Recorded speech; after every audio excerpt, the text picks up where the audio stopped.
Bonjour à tous, merci de regarder cette vidéo dans laquelle je vais vous expliquer les règles du jeu Codroid 19, un serious game à destination des familles pour échanger autour du virus Covid-19, de la maladie Covid-19. C'est quoi en fait Codroid 19? Donc Codroid 19 c'est un jeu de coopération, c'est-à-dire que tous les joueurs vont jouer ensemble, il n'y a pas de compétition. Et vous allez incarner collectivement l'intelligence artificielle qui s'occupe d'un système planétaire où vivent des petits robots. Ce système planétaire est sur le plateau de jeu. Les robots sont des pions que vous allez pouvoir, tout est en print and play, si vous l'avez déjà chargé c'est bien. Et puis donc vous allez malheureusement dans votre système planétaire, certains robots ont été infectés par un virus informatique et donc vous allez être chargé de juguler l'infection des robots et donc l'épidémie en fait qui se propage de virus. Comment se compose le jeu Codroid 19? Il se compose d'un plateau comme celui-ci qu'on a imprimé, donc vous voyez c'est 6 pages A4, 2 pions, sains, infectés, malades et guéris. Les pions sont des petits chevalets comme ceci. Voilà, que vous allez pouvoir placer sur le plateau au fur et à mesure de la partie. Vous aurez besoin de dés. Si vous n'en avez pas, vous pouvez utiliser l'application que nous avons créée sur codroid19.org. Et puis, vous aurez des cartes. Donc, des cartes ici, mesure, et des cartes événements jaunes à imprimer aussi et à découper. Comment est-ce qu'on gagne ou comment est-ce qu'on perd? C'est quoi les conditions de victoire à Codroid? Les conditions de victoire, il y en a deux. La première option, c'est d'avoir plus aucun sur le plateau, plus aucun pion ni malade ni infecté. Tous les pions malades se trouvent au Robopital. Dans ce cas-là, vous avez gagné la partie. Deuxième condition de victoire, vous avez des pions comme celui-ci. Vous avez plus de 40 pions guéris présents sur votre plateau. Ça veut dire que le virus va avoir du mal à se propager. On considère que vous avez gagné la partie. Comment est-ce qu'on fait pour perdre? Parce qu'il y a aussi des façons de perdre à Codroid. Comment est-ce qu'on perd? On perd soit parce que vous avez mis plus de 10 tours à juguler l'épidémie. À la fin du 10e tour, si vous n'avez pas réussi à atteindre l'une des deux conditions de victoire que je viens de citer, vous aurez perdu. Deuxième façon de perdre, votre Robopital est débordé, c'est-à-dire qu'il ne peut plus accueillir de robots malades. Il y en a trop et dans ce cas-là, vous aurez perdu. Voilà les deux conditions de défaite. On vous incite à refaire des parties si vous perdez pour voir qu'est-ce que vous pouvez améliorer. Première chose, première étape du jeu, il va falloir mettre en place le plateau. Donc vous l'avez assemblé, comment est-ce qu'on dispose les pions? Donc ici, vous regardez, on va placer au début du jeu pour la mise en place des pions sains sur chacune des cases des maisons. Donc ici, vous avez une maison avec 3 cases. Je place donc 3 pions sains dans cette maison-ci. Celle-ci, il y en a une, je place un pion sain. Ici, 6, 4, etc. Ainsi de suite. Vous avez 59 pions à placer qui se répartissent dans les maisons. Pas de pions dans les lieux publics, pas de pions à l'école, pas de pions évidemment à l'hôpital et pas de pions dans le supermarché, le battery market. Ensuite, vous allez prendre 3 pions, 3 robots infectés. Donc eux, ils ont été infectés par le virus et vous allez les placer, je vous ai parlé de maisons différentes tout à l'heure, de manière aléatoire. Vous allez demander à un enfant, sinon vous le ferez tout seul. Vous choisissez une planète circuit, aléatoirement, n'importe où. Vous placez votre pion infecté, une planète cratère, voilà, donc je vais le placer ici, et une planète gaz ici. J'ai donc 59 pions sains répartis dans les maisons, plus 3 pions infectés qui vont se répartir dans 3 maisons différentes. Il me reste à préparer, vous devez prendre 3 marqueurs. Nous, on a choisi des pions de Lego, mais ça peut être des bouchons de stylo, ça peut être un Playmobil, enfin ce que vous voulez, il en faut 3. On va placer le premier aléatoirement sur l'une des maisons. Je choisis ici de manière totalement aléatoire. On va placer le deuxième sur, vous remarquez que c'est plutôt pratique s'ils sont petits, sur le compteur de tours. On est donc au tour 1. Et on va placer l'autre à côté du niveau de crise, on s'en servira tout à l'heure. Votre plateau est prêt, vous avez vos dés à portée de main, vos cartes découpées. On va pouvoir commencer à jouer. Étape 1, la phase déplacement. Comment est-ce que se déplacent les petits robots, les robots sur le plateau? On va toujours procéder en 3 étapes. La première étape, on va déplacer les robots des planètes cratères, puis des planètes gaz et enfin des planètes circuits. On fera toujours les mêmes opérations dans cet ordre-là. Donc, la première chose que je vais faire, c'est lancer mon dé. Je fais 2.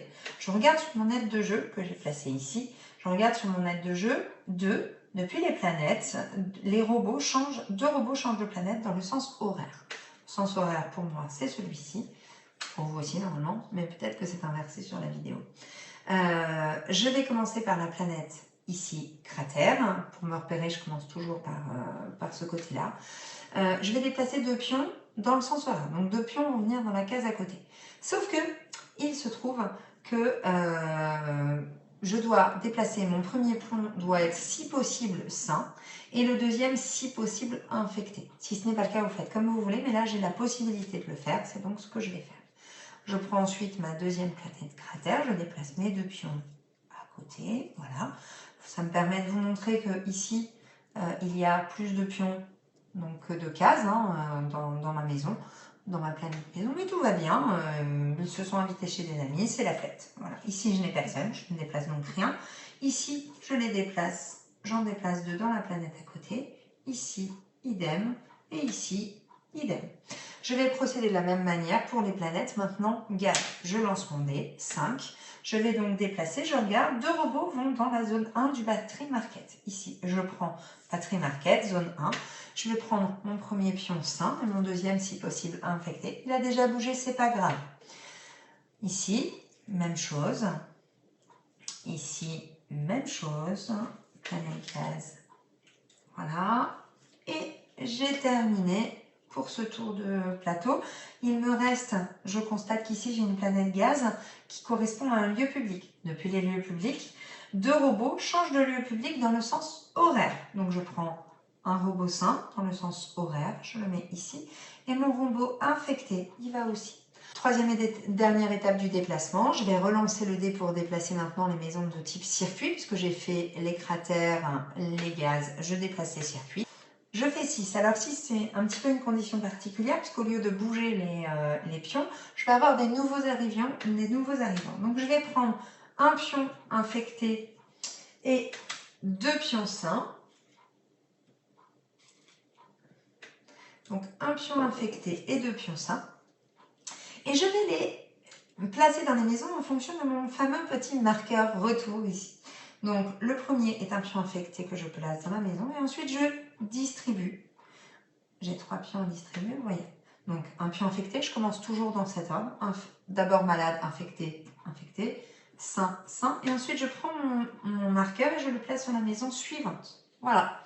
Première étape terminé de déplacement, on va maintenant passer à la deuxième étape, le développement de la maladie. Ce développement de la maladie se déroule en 2 phases. La première phase, c'est juste une phase de les infectés deviennent malades. Donc en l'occurrence, je vais prendre tous les pions jaunes de mon plateau, donc ici par exemple, et je vais le remplacer par un pion malade. Ici j'ai un jaune, je le remplace par un malade, et ici j'en ai 2, je prends 2 malades que je remplace.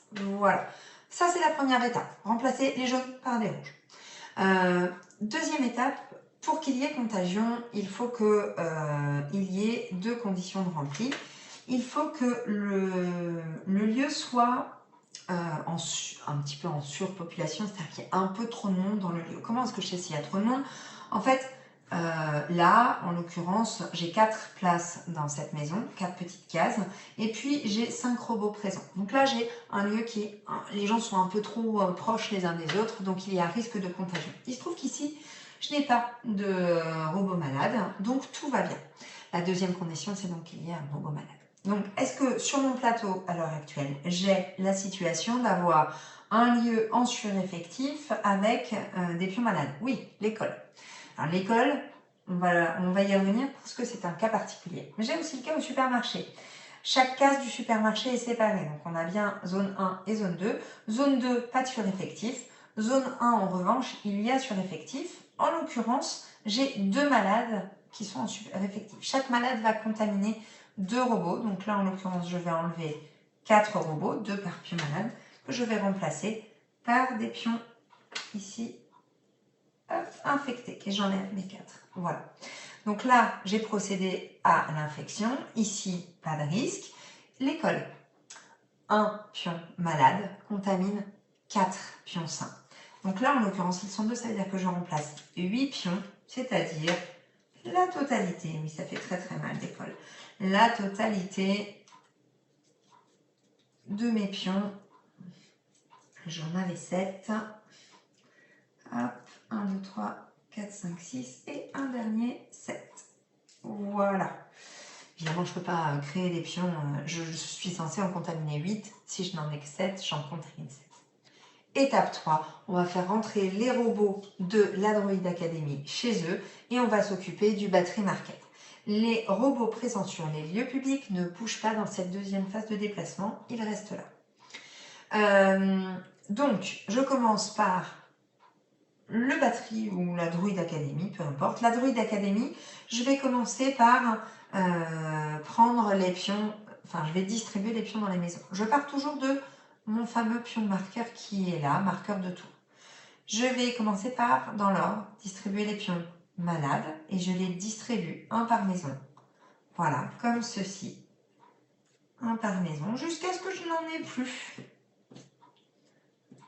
Voilà, je n'en ai plus ici. Je prends mon pion marqueur de distribution, ici, et marqueur de retour, et je le place sur la maison suivant ma dernière distribution. Je vais m'occuper du battery market. Le battery market, je commence par la zone caisse. Je prends mes pions et je procède de la même façon. D'abord les pions malades. Donc je commence par là où il y a mon marqueur de retour. Je distribue.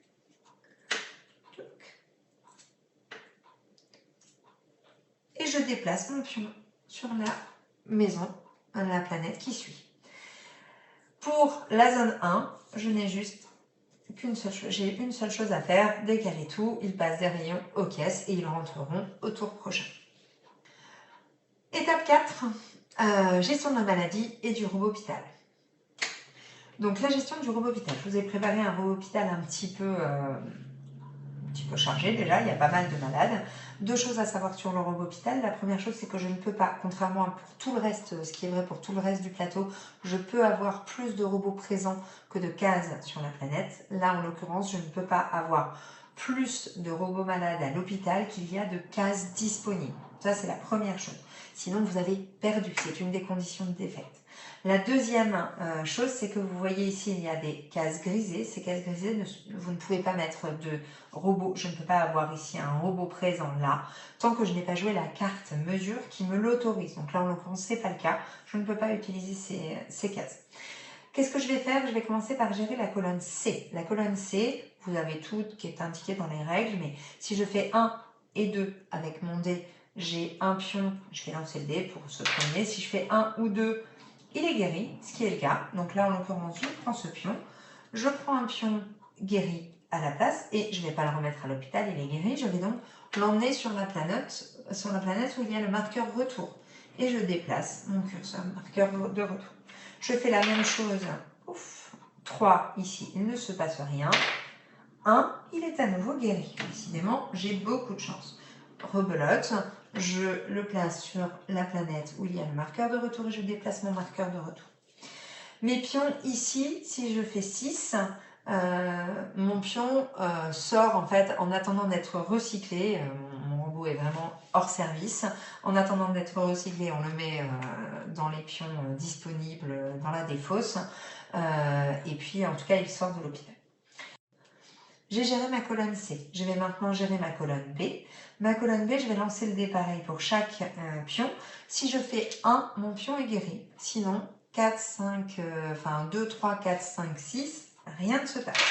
J'ai 5, j'ai la chance d'avoir beaucoup de dés. J'ai donc un guéri. Hop, voilà. Que je vais toujours de la même façon placer avec mon marqueur de retour. Une fois que j'ai lancé les dés pour savoir s'il y avait des guéris, je fais passer tous mes pions de la colonne B dans la colonne C. Voilà. Dernière étape de la gestion de l'hôpital, je prends les pions de la colonne A, pas besoin de lancer de dés, je les déplace dans ma colonne B. Ça, c'est la première partie. Je gère donc le robot hôpital, colonne C, je lance les dés, colonne B, je lance les dés et je déplace vers la colonne C, colonne A, je ne lance pas les dés et je déplace vers la colonne B. Une fois que j'ai fait ça, il va falloir que je regarde sur mon plateau de jeu, est-ce qu'il y a des robots qui vont aller à l'hôpital. Donc là, je prends mes malades et pour chaque malade, je lance un dé. Si je fais 5 ou 6, il va à l'hôpital. Si je fais 1, il guérit.